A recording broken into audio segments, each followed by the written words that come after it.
course, unfortunately, was the type used in Oklahoma City in 1995. Sarin gas. The day after the attack in Tokyo, there were postings.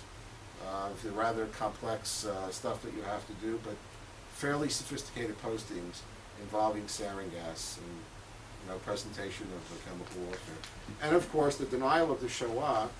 It was I think, almost from the beginning, especially for those in Germany, Austria, UK, and France, where it's against the law. The internet and Canada. The internet provided an opportunity to, quote unquote, be seen and heard without necessarily having any legal ramifications to it. And here are just a couple of the postings from, seems to be ancient history, but a rant from an American racist that hatred was there before. I would say that maybe the person who posted this was less than the equivalent of a 1-watt light bulb. And all of a sudden you get your name up in the lights and be seen and create an online community. I won't make any editorial comment about what the militia movement suggested here, but the difference here is you have a Meshuggah, an extremist, who's saying, let's go and blow up the UN. That's not news. You carry a poster and it's the end of the world. The difference here is you have very explicit suggestions about how to start a fire, how to maximize casualties. Those kinds of things are going back way in. In fact, if you take a look at number 3, using a truck bomb. So these may have been rantings, but as we also know, unfortunately, they also came to fruition.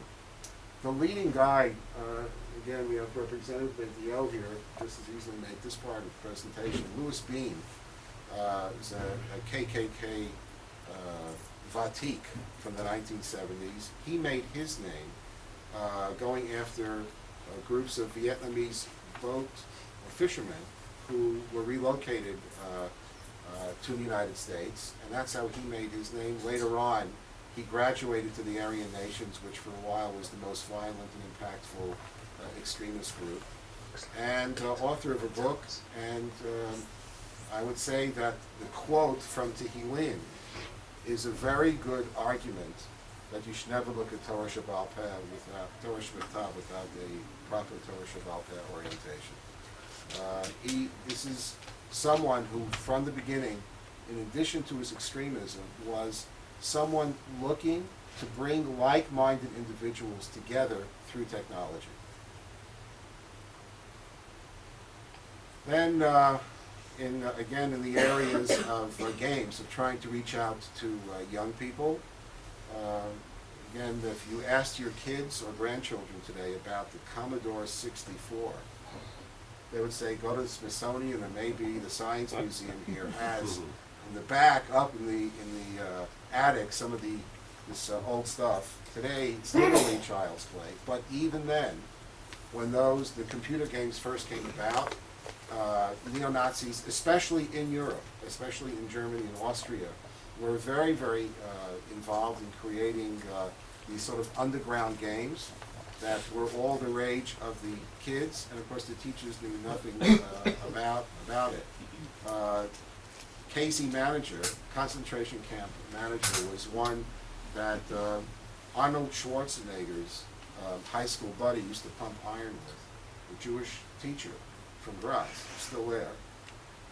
He's the guy who told us about it. He had to mail us the game, and we opened it, and in Casey Manager, since there are basically not that many Jews to deal with, the focus of how to win the game was you took Turks, you had a certain amount of money, and your job was to gas them. And whoever had the most money left at the end and killed the largest number of Turks won the game.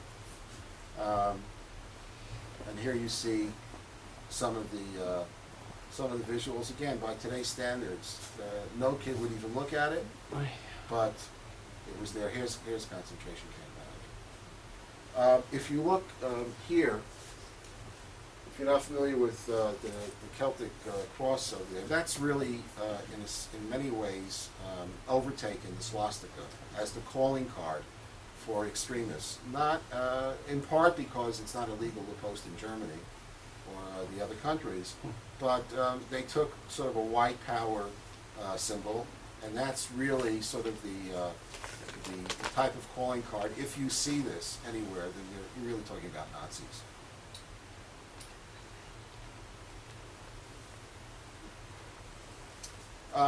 Here we have we're up to 1995, and here you have an extremist up in Canada who actually figured it out very, very early. If you take a look and see where he said the rules of the game are changing rapidly, and we must be the first to master this new dimension. Very quickly, very interesting. We've had very little problems with Canada. We went to the Canadian Internet Providers Association in the mid-1990s. We presented the early part of this problem, and they created a set of rules, and anybody who violates those rules, they throw the website off. Now, I lived in Canada for 2 years. It's a wonderful, wonderful country, great democracy, and people are very nice. So the question is, if the Canadians do it, well, why didn't the American businessmen do it? The answer, we talk shalom lishma by Englishma. Canada has anti-hate laws, and the Canadian judiciary ruled very early that if you post materials, or you allow the materials on a website, you own the company, you give the service. If there's information on one of your websites that leads to a hate crime, or someone being hurt, property being damaged, or someone being killed, you're going to be held culpable. Right? So you say, oh, thank God, we got one country, Canada, you don't have to worry about it. Wrong. What do?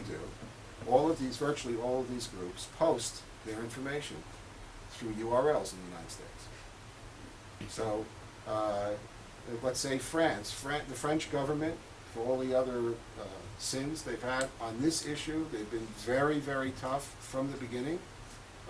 Worked very closely with them, and they ran a conference, 3-day conference on this in Paris 2 years ago, and they made a presentation. They're very proud of the fact that the French .fr was clean.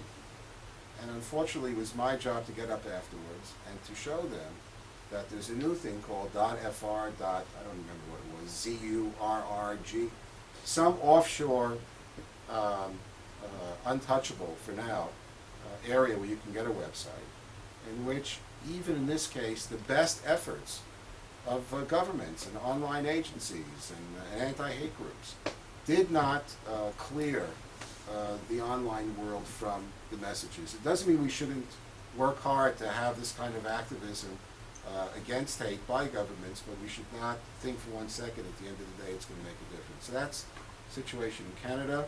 And here is the first hate site that was on the internet. By the way, today, the Wiesenthal Center is looking at about 6,000 websites. That's not a definitive number. I have a feeling that maybe here the intelligence agencies would probably be able to come up with a much larger figure. We've heard that, in terms of Islamist sites and efforts, they may be themselves in the multiple thousands. But we've identified right now about 6,000. In 1995, it was one site. And this was started by one of the Hasidim at David Duke, who took over for Duke in Louisiana after he went on to better pastures, then moved to Florida and figured out that he could become a player by creating a website called stormfront.org, inviting racists and bigots from around the planet to post their materials online. And so this guy went from being an anonymous individual to being a player in if you will, in the world of racism. And then you see here the white pride symbol. Here he is. His name is Don Black. And again, you can say this guy maybe needs some psychiatric help, playing an invasion in the Caribbean. He spent time in jail. It doesn't make a difference. This guy has some muscle and is respected and looked at and looked up to, and has inspired many others. And here you have some of the early postings from Stormfront. which became a kind of a place where different extremists began to schmooze over the potential of what could be done online.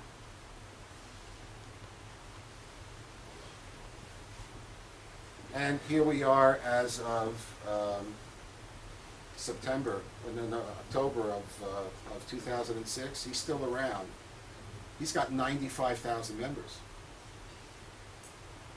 And his main thing right now, as you can see here, there are blogs, there are discussion groups. It creates its own type of momentum. And this is one guy who was a third string, third rate, never quoted bigot down in Louisiana, now playing an international role. This gentleman here, his name is Gary Locke. Some of you may have heard of him. He is not from Germany, but from the Midwest of the United States, and he's devoted his entire life to Jew hatred. He gets up in the morning, what can I do to spread Nazism? Imagine a guy in the 70s, in the 80s, schlepping to the post office every day and mailing in German Nazi texts back to Germany and Austria, in Spanish down to Argentina. A guy, Lishma, simply hates Jews this his entire life. This guy was so over the top that he actually, the German government, German authorities were involved in this sting. They got him to come to Germany. They arrested him in Germany. This is an American citizen. They convicted him under the German anti-hate laws, and he sat in jail for nearly 4 years. Okay? It took a while, and I'm sure it must have had a profound impact on him when he was sitting in Tfisa, as we say, to figure out, oh my God, I could have done with 1 week's work on the internet more than all the things I've done in the last 25 years. So it's the price of no one. Gary Locke is now online. He has re-exported his stuff, and I must say, he's a creative fellow. I have to give him some credit. Here are some of the names of domains that he acquired. Now, the reason why German authorities were so upset with him is that he actually stole the routing, if you will. In other words, someone sitting in Hanover wanted to check something on a government website.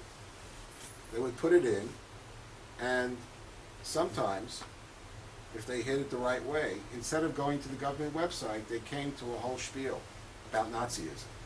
He was essentially co-opting the online identity of parts of the German government in order to spread his hatred. So you can see that he is now finding ways to expand his repertoire. The internet didn't create his hatred, it just gives it a much bigger echo. A lot of ugliness here. Tom Metzger is the best known and ugliest racist living in California. He ran for Congress already in the 70s, violently anti-black, anti-immigrant, anti-Semitic. He's been convicted in connection with promoting murder of an African person, and he's still around. I'm not going to run the video here, but an ugly man who continues to utilize the net, and his son is involved as well to trying to get to the next generation. This stuff here has to do with hate music, and here we can just talk very briefly that it's good business. This sells. CDs, DVDs, downloads, MP3, all of that stuff is available, and for the professional bigot and racist, this kind of website is a win-win situation, meaning if you visit it, you take a look at the visuals, the lyrics that you can download for free, you know the only people coming to your sites are young people. If they like the music or they're angry at their parents and want to show their independence, they'll use their parents' credit card and order a couple of these. The most Resistance Records, the best known of this group, was actually bought for $250,000 by another professional racist, because he understood that this would be a way to drive young people to their site. And this is the economic side that allows them, of course, to proliferate their message and also pay for their activities. Okay, now I think we're getting a little bit closer to much more, this more serious stuff. What happened after about, I would say, 5-6 years of involvement by the KKK, the neo-Nazis, various hate groups in the States and in Canada, and to a certain extent in Europe, is they found out one thing. Despite the fact that they were able to put up their websites, they didn't spawn a revolution, and worse, they weren't getting mass support. People were coming to their side, but not necessarily signing on. And so what transpired a couple of years ago was the introduction or reintroduction of the concept of the lone wolf. And this is now, maybe more along the lines of a cell of Hamas in West Los Angeles. But we're talking here about the indigenous racists in the U.S. And they started to say, you know what, if you believe in this message, don't join us. Because the U.S. FBI and local authorities in many places around the states were doing such a good job that going out on a Shabbos afternoon to a shooting range, half the people there were probably police. And they figured out, the guys who were smart enough figured out that those who were there are simply not going to work. The lone wolf was, don't join. We're encouraging you that if you believe in this, push to this link, and if you want to learn how to make a bomb, or how to deploy in a terrorist fashion, go ahead and do so. And the question is, were the people who stepped over the line and actually carried it out? And the answer is yes.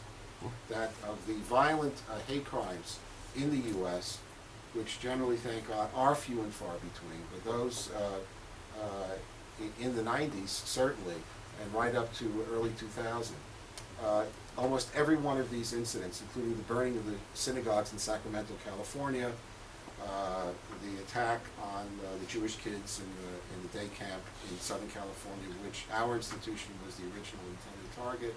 All of that stuff can be linked back to this kind of information online.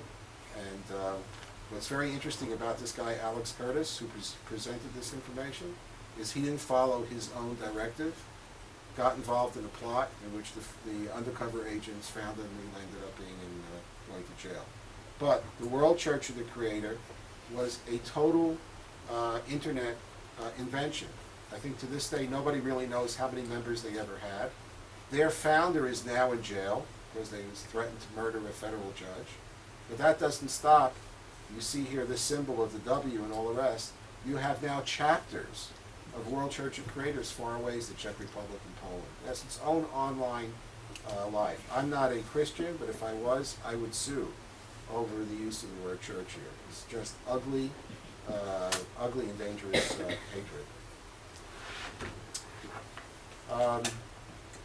This goes back to 2000 now. Zog, many of you may know, is the Zionist occupation government, not in Jerusalem, but that's another name for the federal government in Washington, D.C., of which, of course, Jews control, which explains, by the way, why I was invited to come meet with President Bashir in Khartoum 3 years ago, but that will be another lecture. Some people take it seriously. But you see here, this kind of online game, if you take a look real closely, you can see that W on the back of the teenagers who are using the one gun to murder Pope John Paul II, and of course Jews don't even make it, just as the Jew pig. This stuff preceded Columbine in Colorado. Columbine, I don't think there's any indication that there was any sort of ideological motivation. But in terms of functionality, 2 teenagers deployed 90 explosive devices, everything. We downloaded some of their stuff. Everything came from the internet, all of it.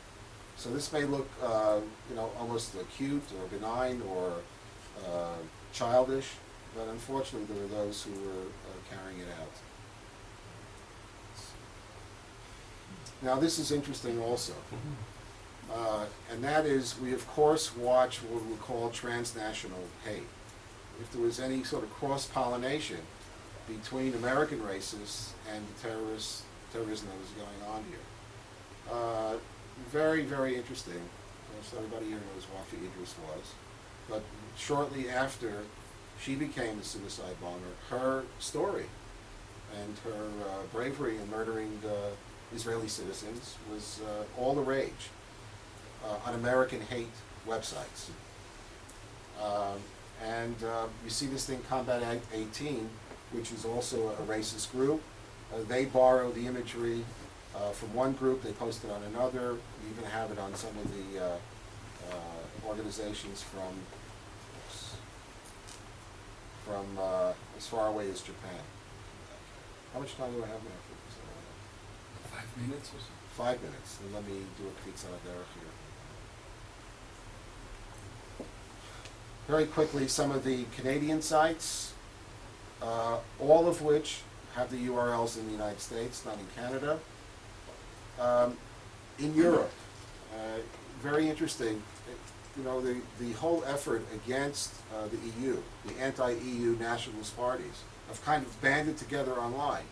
It's sort of like an anti-EU EU. They use the same language increasingly. The internet technologies, the visuals, drive these groups together, and they create a kind of linkage, even though very often they're besides maybe anti-gay or whatever, but you'll have that kind of online community. And here we have some of the other.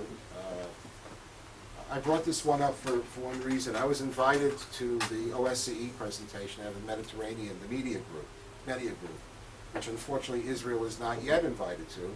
I was invited to Brussels a couple of months ago to make a presentation online. I sat next to the Saudi Arabian Minister of Culture and Information, who was not a happy camper to be my presence, a sophisticated guy, really not too pleased.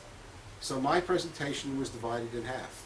The first part of my presentation, which I'm not going to spend a lot of time on, I was running out of time, had to do with how the Islamist extremists are using the internet to promote terrorism. At the end, and there was a break, a gentleman came up to me, says, I'm from Egypt, I'm with the Arab League, and I just want you to know, sir, I consider your presentation to be an act of hate. Okay. So part two of my presentation started with this site called Korannix. Part of what we monitor is not just attacks on Jews, but any attack on religions. Well, wouldn't you know it? The same Heverman came up to me 2 hours later and said, you know, that was a brilliant presentation. I really enjoyed it. So when we talk about Islamophobia, we know that it's obviously manipulated and used to try to, in some ways, to marginalize our deep concerns about especially what's going on in Europe. The truth of the matter is that there is a lot of hatred of Islam out there, and it's reflected in some interesting and troubling websites. So we include that in our reports. I'm going to skip the games. The internet was made for conspiracy theories, because if you make it look good and you have good sound and visuals, the internet has been the incubator for 9/11 conspiracies, which has helped in the in solidifying the worldview in places like Pakistan and neighborhoods much closer to here, that the United States government and the Mossad was behind 9/11. And our good friend David Duke, we'll skip that. He is in Ukraine. And of course, he was delivering, maybe just go back real quickly. You look at the message, the whole thing about the neocons. I saw Bill Crystal at the Monin the other night on the left. But the whole idea of David Duke trying to bottle, if you will, the lightning of anti-Jewish hatred and become a world player.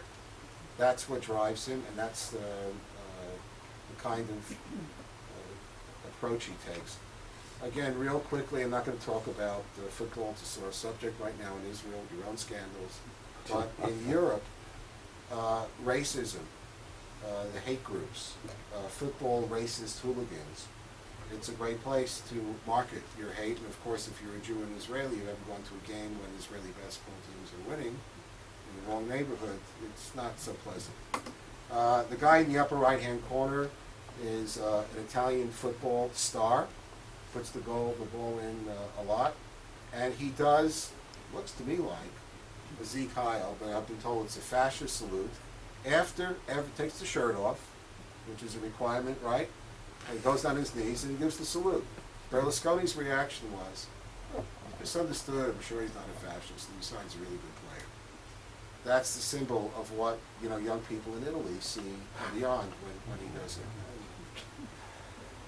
We'll skip the Asia Pacific, except that to show another guy, another star at in Tehran was the fellow from the Adelaide Institute in Australia, Tobin.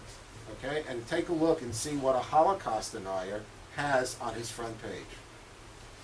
That's the ticket for, I guess, the you know, having those speaking engagements in Iran and beyond. This I don't have to show people here, but I did want to end with just quickly showing you a couple of the websites and the amount of specific instructional data available today online is absolutely stunning. From creating how do you take any cell phone. I apologize to my technical people, but trust me, we can actually, it's all animated. And we have found in the last 18 months an absolute proliferation of this kind of instructional material. Here is, we found a 7-part video series on how to use global positioning. And first of all, it's very good. I mean, I was, when I davened this morning, I asked my granddaughter which way to the Kotel. And it's understandable if you're a religious Muslim, you want to go to Mecca, and they show you on portable GPS how to figure out where you're at. So there's nothing insidious about that. But if you look, I'm not going to run it, we don't have time, but if you look at this visual, you see the sword.